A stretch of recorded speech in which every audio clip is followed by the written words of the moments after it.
I have been bearish on Ford stock for quite a number of years now, especially when you consider, where the stock has come from. Okay, it didn't go bankrupt like General Motors, but the stock dropped to $1 a share back in the Great Recession in 08 and 09.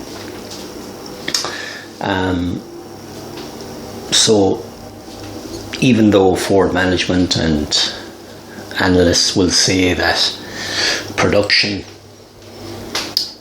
production setup is far more streamlined now, basically, whereas usually car manufacturers and automobile manufacturers have huge lead-in times with respect to spending an awful lot of money on factories and on raw materials, that they can't really turn around their balance sheet, so to speak, quickly if the sales cycle goes against them. And management have said that this has changed over time. Now maybe there's a bit of truth in this. The company nowadays, whenever it sees a slowdown in any given model, can basically turn off the tap with respect to its manufacturing and free up a lot of free cash flow. So this definitely is a positive compared to the stock 8-10 years ago. In saying this, automobile companies rarely have strong competitive advantages which basically protect against downside risk. Economies of scale, pricing power, customers for life, a brand that can hold its prices against any other brand. I just don't equate any of those aforementioned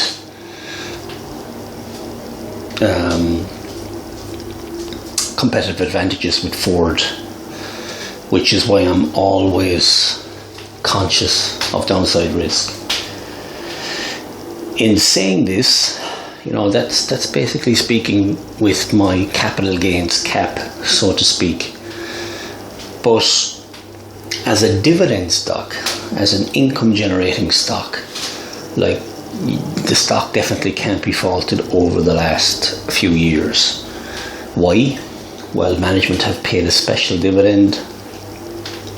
The yield is presently well over 5%, and the stock, even though it's trading south of $12 a share, has remained relatively, inverted commas, relatively range bound, even though the stock has slowly grinded lower over the past few years, but it still hasn't pierced through $10 a share, which is encouraging. So definitely from a dividend point of view, the stock can't be faulted. Now, if we take this one step further, a lot of you guys and girls will know that I like trading options to boost dividend yields, to boost income. And definitely a stock like Ford, even though it's not the most volatile and it's a cheap stock, when stocks trade in a range, there are definitely advantages to be had. Basically, if one can capture the yield that the stock is presently paying out and consistently sell option premium against a long stock position every month or every 45 days, well, then the 5% yield annualized can easily be bumped up to 10%, 15%, etc. One just has to be wary when to sell premium because, as I've said, Ford is not the most volatile stock, even though it does have strike prices which are $0.50 wide on some expiration dates. You don't want to be selling too much premium here when volatility is low, because the money just isn't in the options. So in a recent article I wrote, I discussed the possibility of selling an inversed jade lizard strategy, which is basically the combination of a sold call above the price of the stock, and also the sale of a put spread below the price of the stock. And basically, if one is holding the stock at this present time and sells that strategy, as long as the total income received is more than the width of the strikes on the put spread, which will probably $1 or 50 cents, then there is no risk on this trade to the downside with respect to the options trade. Now that has distinct advantages, because one then can place a stop something like 10% below the current price of the stock, which basically improves drastically the probability of success of the trade. You know, I'm just trying to open investors' eyes to capping your upside so you can basically make more money. A lot of investors have been long this stock for a good few years, probably still underwater on their positions, just collecting dividends along the way. And adopting strategies like this, whether it's just simply a covered call, can drastically improve the dividend yield over time, improve the income that the investment can give you. So that would be my advice with relation to Ford.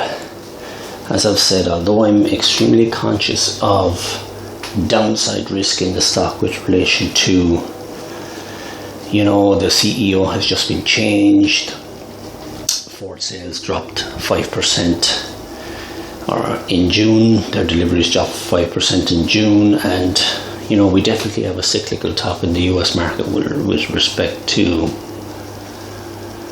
basically automobiles being sold. So, you know, things definitely have to be watched carefully in this stock. Crude oil prices, gas prices are definitely helping the stock at the moment, because Ford is still holding its own with relation to its SUV sales and truck sales.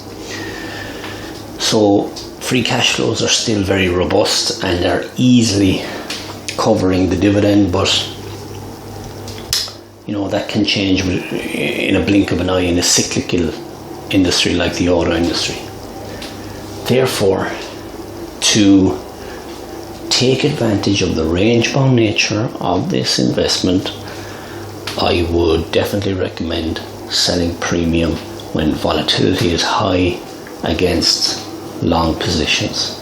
What this does is, yes, you may lose your stock temporarily, but as we've seen over the past 3-4 years, losing your stock to the upside has not been a bad move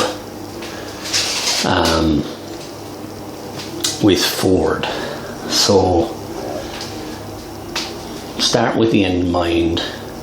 Don't just blindly hold this stock and see it go down and down and down if the fundamentals of the industry go against it. Start selling premium against your position. Work out your stop loss under your existing price, and just calculate what you can afford to, what stop loss you can afford to have underneath the current price of your investment. That's smart investing, and over time will definitely bring you in better returns. It's something that I think investors, especially with range bound stocks, need to focus on, is basically capping your upside to improve your probability of success.